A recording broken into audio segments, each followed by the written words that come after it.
ძალიან მნიშვნელოვანი საკითხია, რომელიც უამრავ ჩვენს თანამოქალაქეს შეეხება და პრინციპში კანონის ცვლილებისთანავე, რომელიც დაჩქარებული წესით განახორციელეს გასული წლის ბოლოს უკვე, ჩვენ ვამბობდით, რომ ეს კანონი იქნებოდა გამოყენებული როგორც იარაღი პოლიტიკური დევნის და ხალხის პრაქტიკულად რეპრესიის საიმისოდ, რათა ქართულ ოცნებას საბოლოოდ დაემყარებინა სრული პირდაპირი ვერტიკალური კონტროლი საჯარო ინსტიტუტებზე. ხო, ანუ აქ არ არის საუბარი იმაზე, რომ თქვათ ქართული ოცნება აკონტროლებს ყველა ძირითად ინსტიტუტს და თქვათ მიტაცებული აქვს სახელმწიფო სექტორი, ეს ისედაც ვიცოდით, მაგრამ ეხლა რასაც უყურებთ, ეს არის საჯარო სექტორის სრული წმენდის პროცესი. ანუ ნებისმიერი ადამიანი, რომელიც ამბობს იმას, რომ რეალურად ეს მნიშვნელოვანია, მე მგონი ვთქვათ, რომ რისთვის ათავისუფლებენ ხო ამ ადამიანებს, ესენი ამბობენ, რომ რაც წერია კონსტიტუციაში, ჩვენს კანონმდებლობაში ის უნდა იყოს დაცული, ხო, როცა ვლაპარაკობთ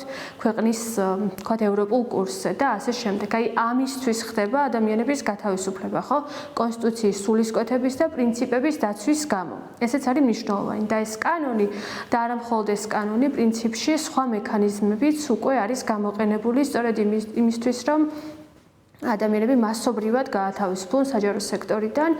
ეს კანონი არის ნამდვილად, ეს ცვლილებები ხო რაც შეიტანეს, ნამდვილად არის კატასტროფული, იმიტომ რომ ამ ცვლილებების შედეგად მოხდა სრულად პოლიტიზირება საშუალო რგოლის მენეჯერებისა საჯარო სექტორში. ანუ თუ აქამდე თქვათ დეპარტამენტის უფროსები, მათი მოადგილეები იყვნენ ჩვეულებრივი პროფესიული საჯარო მოხელეები, სარგებლობდნენ გარკვეული გარანტიებით, ეხლა მათი უფლებამოსილების ვადა, მათი სამსახურში ყოფნა პირდაპირ არის მიმული დაწესებულების ხელმძღვანელის, ვთქვათ, მინისტრის გადადგომას და მინისტრის ვადას, რაც ნიშნავს იმას, რომ უბრალოდ, ვთქვათ, მინისტრის ცვლილება იწვევს სრულად საშუალო რგოლის საჯარო მოხელეების ცვლილებას. ხო, ანუ ეს გამორიცხავს ყოველგვარ განგრძობადობას, ხო, გამორიცხავს რაღაც სტაბილურ მუშაობას. ამიტომ ამის ხაზგასმაც მინდა, რომ გარდა იმისა, რომ ვთქვათ, ინდივიდუალური ადამიანების უფლებები ირღვევა, რაც ძალიან მძიმეა და მე ვფიქრობ, რომ ყველა მათგანმა უნდა ეცადოს, რომ რაღაც ზომები მიიღოს, ხო, სამართლებრივი ზომები, რომ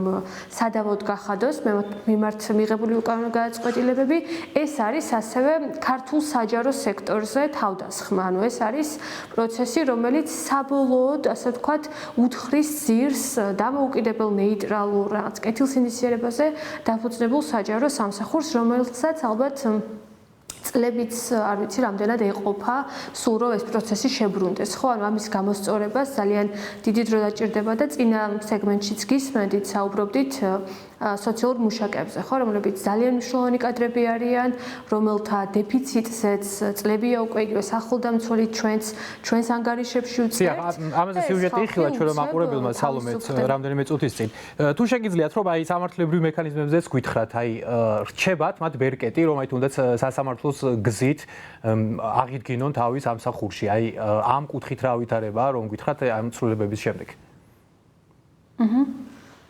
კი, ამ ცვლილებების შემდეგ ესეც გართულდა, ესეც უნდა ვთქვათ, იმიტომ რომ ამ ცვლილებების საფუძველზე, რეორგანიზაციის საფუძველზე გათავისუფლებულ ადამიანებს, ანუ ვინც რეორგანიზაციის შედეგად გათავისუფლდა, მათთვის ეს უფლების დაცვის საშუალება შეიზღუდა. ანუ მათ არ შეუძლიათ, რომ აღდგენა მოითხოვონ, ასე ვთქვათ, ან შეუძლიათ მოითხოვონ აღდგენა, უბრალოდ კანონი პირდაპირ ამბობს, რომ მათი აღდგენა არ მოხდება. ხო, ესეც არის უხეში დარღვევა ადამიანის უფლებების და სამართლებრივი დაცვის საშუალებებზე წვდომის უფლების, რომელიც დაცულია როგორც ჩვენი კონსტიტუციით, ისე ვთქვათ ევროპული კონვენციით, ხო? ეხლა ამას აღარ აქვს მნიშვნელობა ამ კონტექსტში, მაგრამ ესეც უნდა ვთქვათ, მაგრამ ამისთან მიუხედავად, რა თქმა უნდა, აღდგენის მიღმა არსებობს სხვა, ვთქვათ, ბერკეტებიც და ასევე სხვებს, რომლებიც რეორგანიზაციის შედეგად არ გათავისუფლებულან და ზოგადად ყველა გათავისუფლებულს შეუძლია მიმართოს სასამართლოს და მოითხოვოს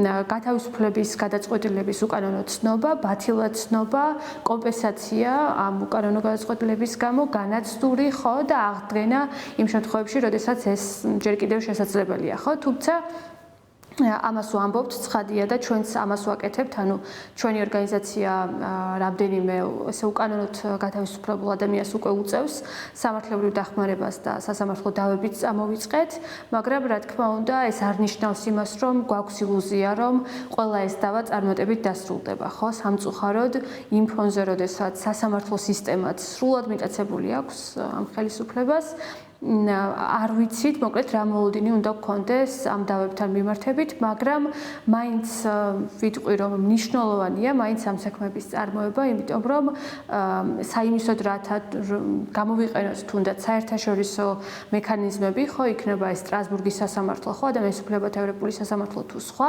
ამ მიზნებისთვის მაინც არის მნიშვნელოვანი, რომ ეს შიდა პროცედურა გავიაროთ, შიდა უფლების დაცვის საშუალებები ამოვწუროთ, რათა შემდეგ ეს საშუალება რომ მივმართოთ თქვათ ევროსასამართლოს, ხო? ამიტომ თუნდაც ამ გადმოსახედიდან, მიუხედავად იმისა, რას ვფიქრობთ ახლა ამ სასამართლოზე, მნიშვნელოვანია ყველა უკანონოდ გათავისუფლებულმა, რამდენადაც ეს შესაძლებელი იქნება, მიმართოს სასამართლოს და ასე ვთქვათ, არ შეეგუოს ამ ძალიან დიდ უსამართლობას, რასაც ახლა ჩვენ ვხედავთ საჯარო სექტორში. დიახ, სალომე, რა ვითარება მაგალითად კერძო სექტორში? ხო, ალბათ განსხვავებული ვითარება იქნება და ამ შემთხვევაში რა სამართლებრივი მექანიზმები არსებობს მათთვის და თუ გააქვთ თქვენ ინფორმაცია კერძო სექტორშიც ხდება თუ არა, როგორც თქვენ ამბობთ, პოლიტიკური ნიშნით გათავისუფლება დასაქმებულების?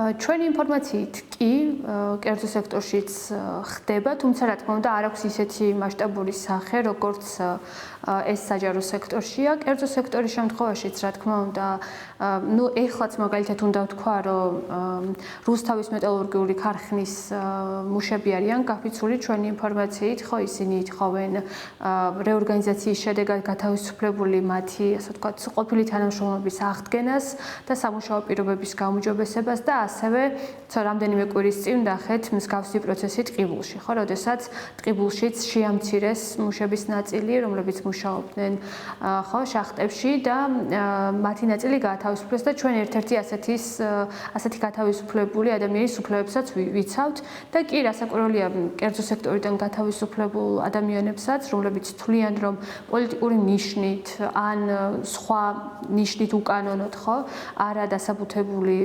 საფუძვლით გაათავისუფლეს, მათაც შეუძლიათ მიმართონ სასამართლოს, თუმცა ნუ ეს რა თქმა უნდა ყოველთვის არ არის ხელმისაწვდომი ხო სასამართლოსთვის მიმართვა ასე მარტივი არ არის, ამიტომ კარგია რომ არსებობენ ორგანიზაციები, რომლებიც თქვათ უფასო იურიდიულ დახმარებას გაუწევენ ამ ადამიანებს, შეუძლიათ მოგმართონ ჩვენს, სხვა ჩვენს კოლეგა ორგანიზაციებსაც და გარდა ამისა არსებობს თქვათ შრომის ინსპექციის სამსახურიც, რომელიც პრინციპში პასუხისმგებელია როგორც კერძო ისე საჯარო სექტორში შრომის უფლებების დაცვაზე, მათ ზედამხედველობაზე, თუმცა ბოლო წლების განმავლობაში ჩვენ ხედავთ ამ ინსტიტუტის ძალიან სერიოზულ პასიურობას, პრაქტიკულად არც ერთი ესეთი კრიზისული შრომითი დავა საკითხი არ მოხსენდება, რომელთან დაკავშირებითაც შრომის ინსპექციის რეაგირება იყო ადეკვატური, ხო?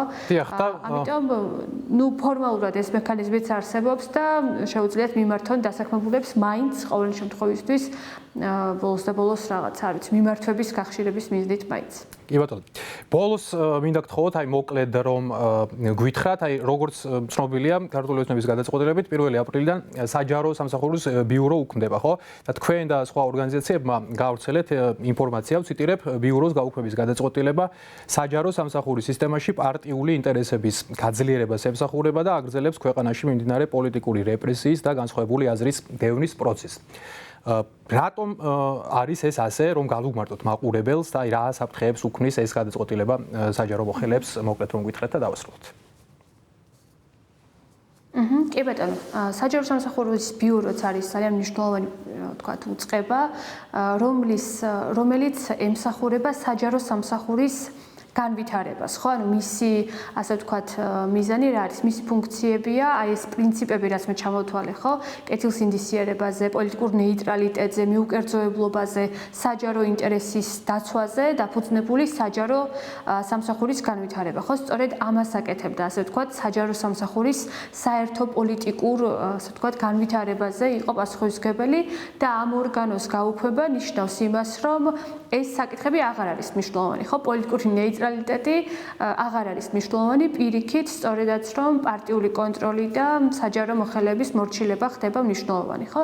ასევე ეს კონტექსტიც მნიშვნელოვანია, ხო? საჯარო სამსახურის ბიუროს გაუქმებაც უკავშირდება იმას, რომ ამ ბიუროს თანამშრომლებმა გაავრცელეს კრიტიკული განცხადება ჯერ აი ამ 28 ნოემბრის განცხადებასთან დაკავშირებით, რომლითაც შეჩერდა ევროკავშირთან მოლაპარაკების პროცესი და შემდეგ უკვე აი ამ კანონთან დაკავშირებითაც, რომელიც მე ვახსენე, ხო, მათ თქვეს, რომ ეს კანონი საჯარო სამსახურის შესახებ კანონის შეტანილი ცვლილებები იყო პრობლემური და სწორედ საჯარო მოხელეების შრომით უფლებებს უთხრიდა ძირს და აი ამ კონტექსტში თვითონ აი ამ მთლიანად უწყებასაც მიადგა, ასე ვთქვათ, ქართული ოცნება და ეხლა მთლიანად მის გაუქმებას აპირებს, რაც რა თქმა უნდა კიდევ უფრო დაასუსტებს საჯარო სექტორის დამოუკიდებლობას პარტიისგან, ქართული ოცნებისგან.